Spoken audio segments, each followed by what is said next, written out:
Burgess's dream of Mount Diablo Estates went bust during World War I. He went bankrupt, and Walter Frick acquired his property.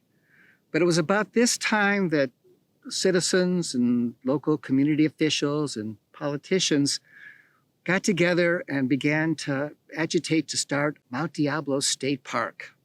And a bill was passed in the state legislature authorizing the creation of a park and even allocating a little bit of money. So on June 19th, 1921, everybody who was anybody showed up for the dedication.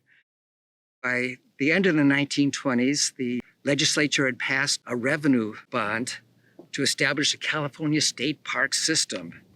And then there was money to expand Mount Diablo from a few hundred acres to a few thousand acres.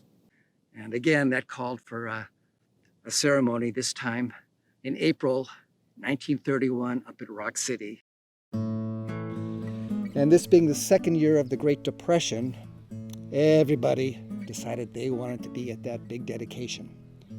Even the governor of California, Sonny Jim Rolfe, decided he would come along.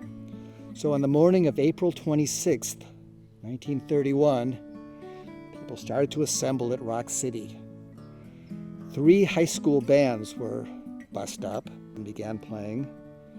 A contingent of rodeo riders from Livermore made their way up, and they were entertaining the assembled masses with their lariat tricks.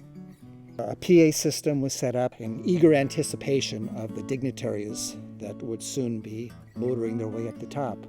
Early in the morning of Martinez, 600 cars assembled, led by Sonny Jim Rolfe. But by the time they had got from Martinez to Pacheco, it had actually started to sprinkle. By the time they got to Concord, it was raining unmistakably. By the time they got to Walnut Creek, it was coming down cats and dogs. By the time they got to the bottom of Mount Diablo Scenic Highway, it was coming down coyotes and bobcats. It was some serious business. And just at that time, Mount Diablo let loose with some great thunder. And Sonny Jim Rolfe, who had been drinking, woke up with a start. He knew the National Guard, who was up at Rock City, going to give him a 21-gun salute. He thought that they had started without him.